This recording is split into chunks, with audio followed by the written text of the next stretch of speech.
Bismillahirrahmanirrahim. Assalamualaikum warahmatullahi wabarakatuh. Bagaimana kabarnya anak-anak ibu semua yang solih dan solihah, siswa-siswi kelas 4 SIT Al-Izzah? Semoga kalian di rumah bersama keluarga senantiasa dalam keadaan sehat walafiat ya, dan senantiasa dalam lindungan Allah Subhanahu wa taala. Amin ya rabbal alamin. Alhamdulillah, hari ini kita berjumpa lagi bersama Bu Fitria pada pelajaran tematik. Nah, seperti biasa, sebelum belajar kita berdoa terlebih dahulu ya. Berdoa dimulai. Bismillahirrahmanirrahim. Allahumma aftah lana hikmataka wansyur alaina rahmataka min khadaini rahmatika ya arhamar rahimin. Rabbi zidni ilma warzuqni fahma. Allahumma la sahla illa ma ja'altahu sahla wa anta taj'alul hazna idza syi'ta sahla. Amin. Baik, alhamdulillah. Pada kesempatan kali ini, Ibu akan menerangkan materi di tema 8 untuk pelajaran IPA mengenai gaya dan peristiwa di lingkungan sekitar. Gaya dan hubungan terhadap lingkungan sekitar ya. Jadi contoh-contohnya yang akan kita pelajari kali ini. Selamat menyaksikan ya. Semoga kalian selalu semangat dan dapat menyimak pelajarannya dengan baik.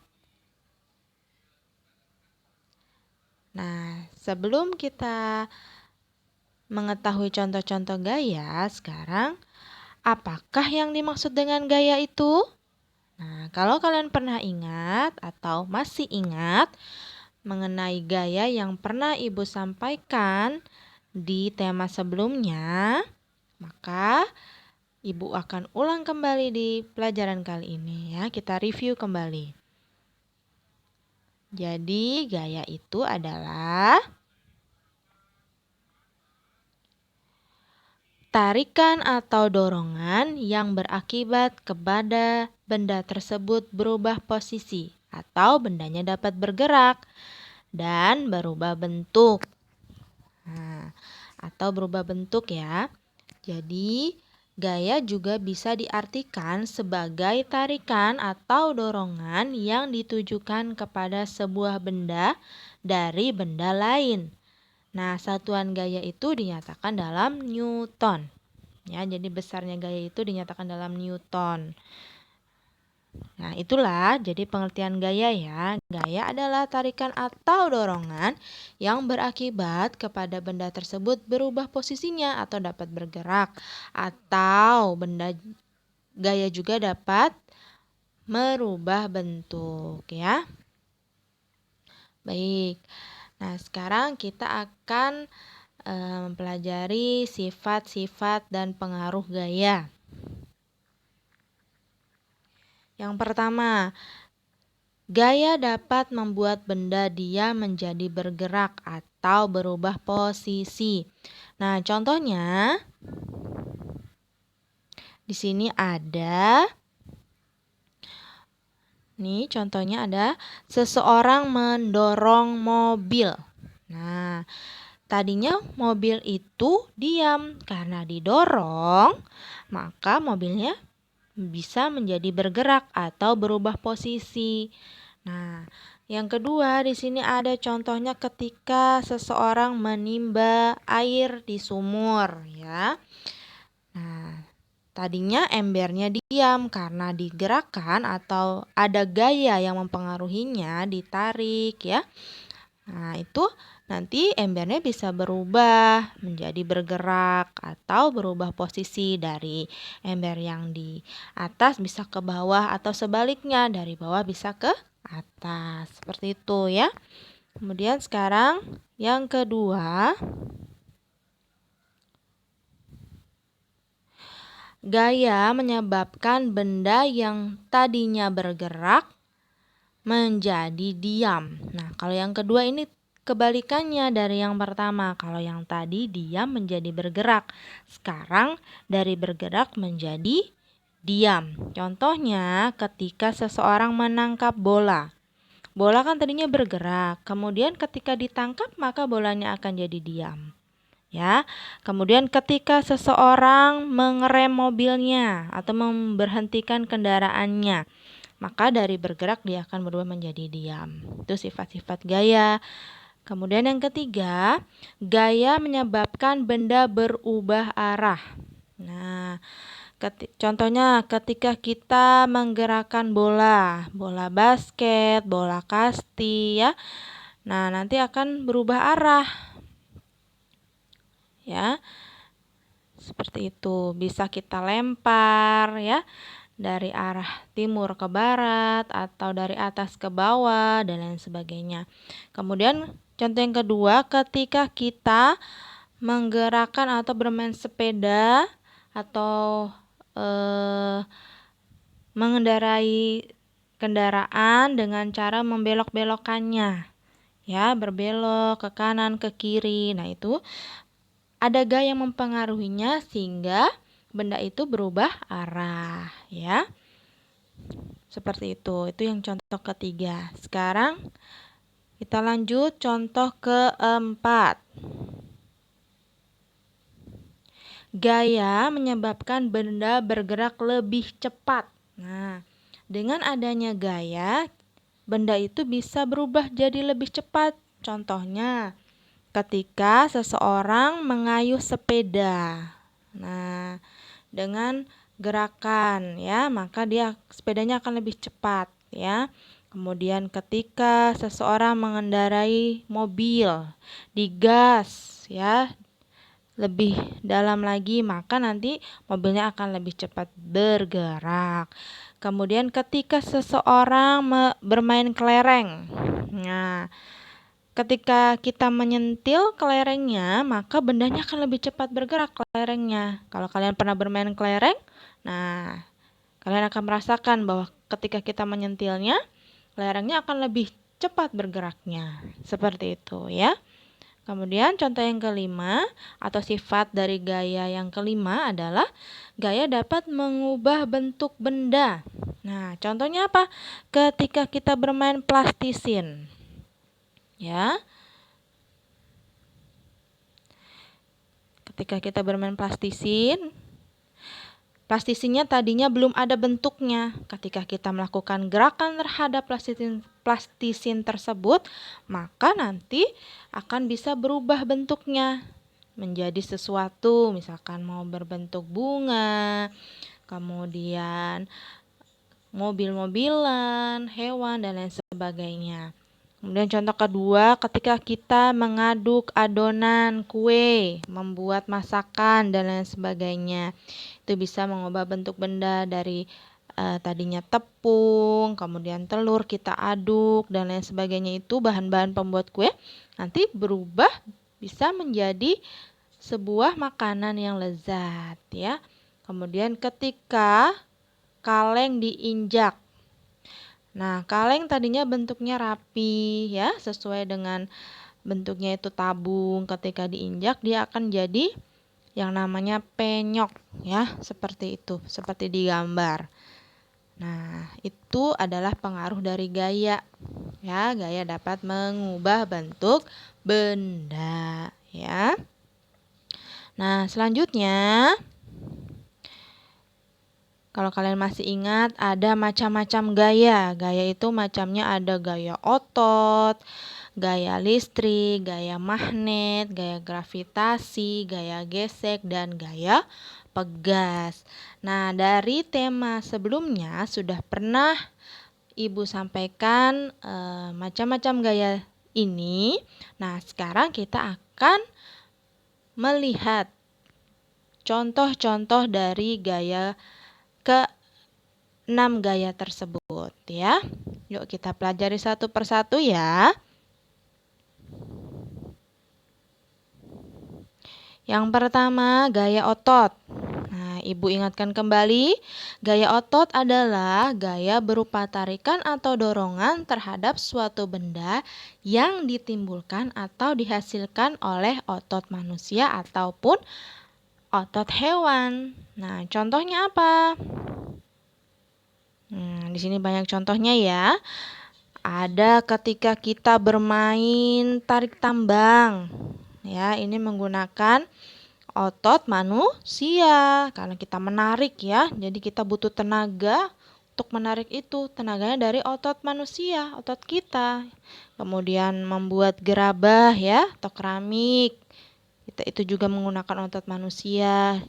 Kemudian menggendong anak, ibu menggendong anak. Kemudian ada paman atau bapak sedang mengambil air di sumur ya. Kemudian seseorang sedang membawa ember yang berisi air. Kemudian seseorang menendang bola. Ini semua adalah contoh gaya otot yang menggunakan otot manusia, ya. Nah, untuk gaya otot yang menggunakan otot hewan adalah ketika kita menggunakan tenaga hewan dalam menarik kereta atau membajak sawah dan lain sebagainya, ya. Ini contoh gaya otot dalam kehidupan kita sehari-hari. Nah, sekarang yang kedua adalah gaya listrik. Nah, Ibu ingatkan di sini lagi tentang gaya listrik. Gaya listrik adalah gaya yang dihasilkan dari dua muatan listrik yang berlawanan sehingga saling tarik menarik. Contohnya adalah ketika kita menggesekkan ya penggaris ke bahan seperti kain ya, kain sutra atau bahan yang lainnya. Ketika penggaris itu digesekkan ya ke suatu benda, penggaris itu menghasilkan panas. Panasnya nanti bisa menarik potongan-potongan kertas karena di situ akan timbul yang namanya gaya listrik. Nah, kalau listrik yang dihasilkan untuk menyalakan barang-barang elektronik dan lain sebagainya itu namanya penggunaan energi ya, energi listrik. Nah, kalau sekarang kita pelajari adalah gaya listrik. Nah, gaya listrik itu bisa mempengaruhi benda dalam menghasilkan muatan yang saling tarik-menarik ya, seperti ini. Jadi kertasnya tertarik oleh penggaris.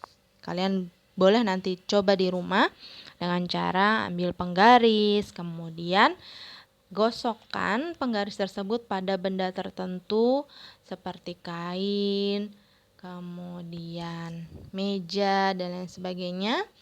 Nah, itu nanti akan lama-kelamaan penggaris itu akan panas. Nah, panas itu bisa menghasilkan listrik yang bisa menarik kertas ya.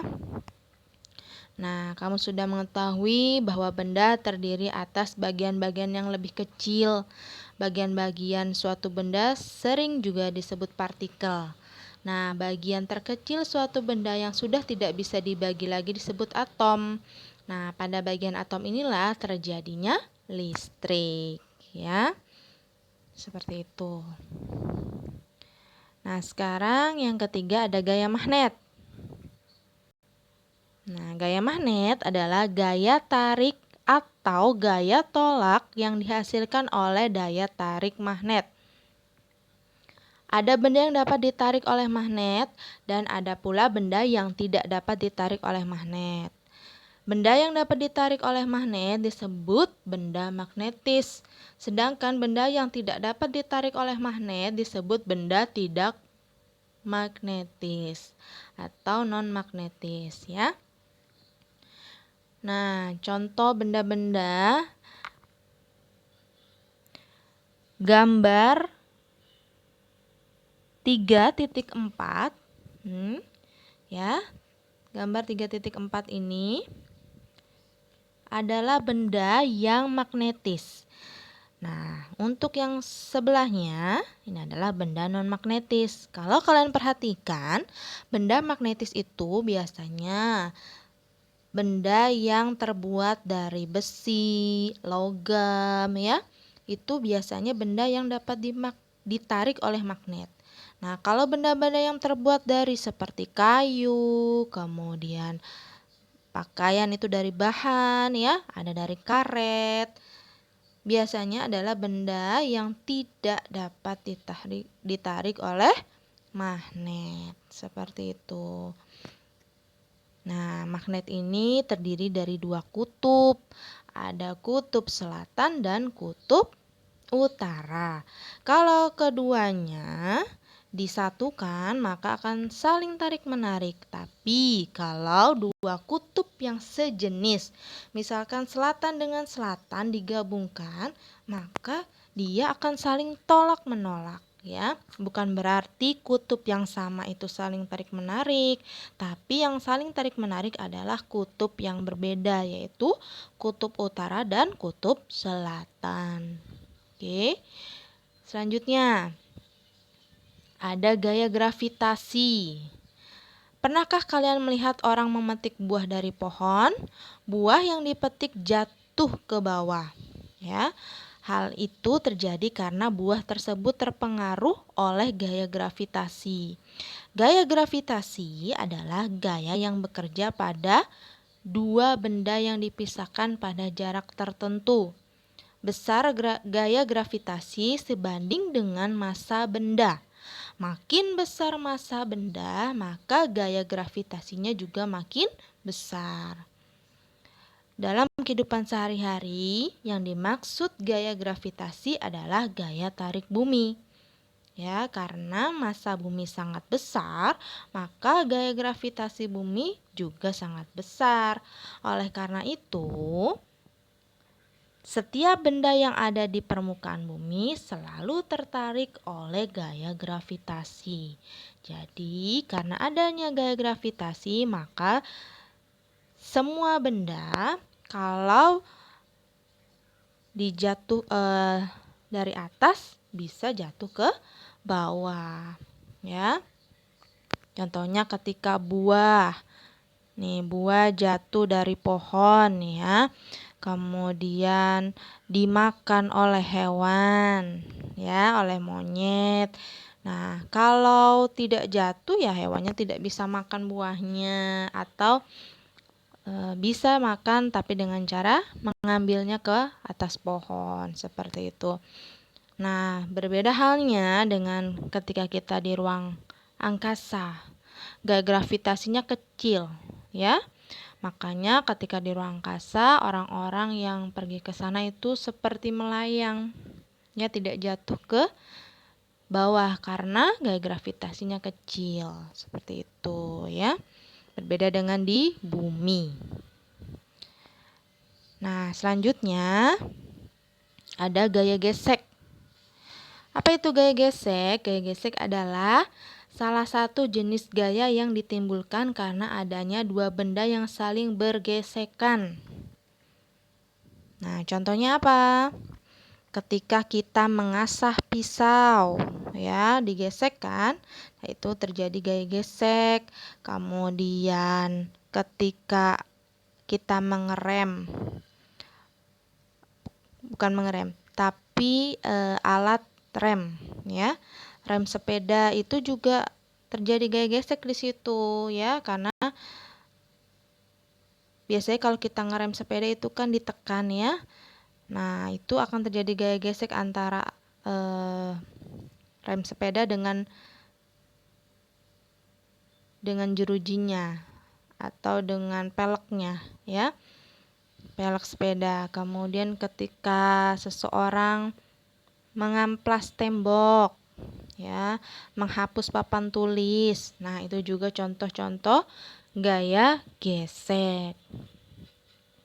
Nah, biasanya semakin besar atau semakin luas permukaan suatu benda, maka gaya geseknya akan semakin besar pula ya. Nah, sebaliknya kalau bendanya kecil atau permukaannya tidak luas, maka gaya geseknya akan lebih kecil, ya. Kemudian yang terakhir ada gaya pegas. Apa itu gaya pegas? Gaya pegas identik dengan benda yang elastis. Oleh karena itu, gaya pegas adalah gaya yang disebabkan dan ditimbulkan oleh pegas atau benda yang memiliki sifat elastis. Ya, apa itu? Contohnya? Contohnya ketika kalau kalian pernah lihat di motor, ada benda seperti ini namanya shock breaker ya pada motor. Nah, kalau motor sedang berjalan di jalan itu dia akan mengayun ya ke atas ke bawah ya mengikuti gerakan motor. Dia akan kembali lagi dari bawah ke atas atau sebaliknya. Nah, itu namanya gaya pegas karena elastis. Nah, kemudian contohnya ada ketika kita bermain karet gelang ya, bisa dimainkan, dilebarkan, disempitkan dan lain sebagainya ya.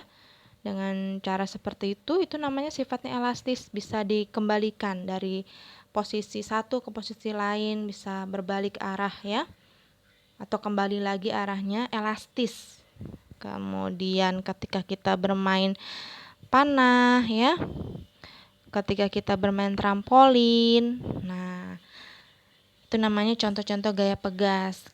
Berbeda dengan gaya gravitasi. Kalau gaya gravitasi, benda yang sudah jatuh itu dia tidak bisa kembali lagi ke atas, ya, tidak bisa kembali lagi ke atas secara otomatis. Nah, kalau pada gaya pegas dia kembali sendiri, ya, secara otomatis seperti berbalik lagi seperti itu ya.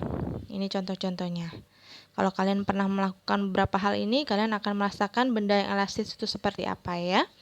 Jadi dia akan kembali lagi ke tempat semula. Contohnya ketika kita bermain trampolin nih. Kalau kita ke bawah, kita tiba-tiba terlempar ke atas, nanti dia akan kembali lagi ke tempat semula seperti itu. Seperti terpental, kemudian kembali lagi, terpental, kembali lagi, seperti itu. Ya, itu namanya elastis. Nah, disitulah terjadi gaya pegas. Baik, itu tadi sifat dari gaya, kemudian macam-macam gaya, dan beberapa peristiwa atau contoh-contoh peristiwa dalam kehidupan sehari-hari yang dipengaruhi oleh beberapa gaya. Nah, kalian semoga dapat membedakan dari bermacam peristiwa tersebut terhadap gaya yang mempengaruhinya. Ya. Nah, alhamdulillahirrabbilalamin. Sekian materi yang dapat Ibu sampaikan pada hari ini. Semoga apa yang Ibu sampaikan dapat bermanfaat untuk kalian semua, dan apa yang Ibu sampaikan dapat dimengerti oleh kalian. Ibu mohon maaf apabila ada kesalahan dalam penyampaian. Kita berdoa sesudah belajar. Subhanaka Allahumma wa bihamdika asyhadu an la ilaha illa anta astaghfiruka wa atubu ilaik. Sampai jumpa di pertemuan berikutnya. Selalu semangat ya, dan semoga kalian selalu diberikan kesehatan. Amin ya rabbal alamin. Ibu akhiri. Wassalamualaikum warahmatullahi wabarakatuh.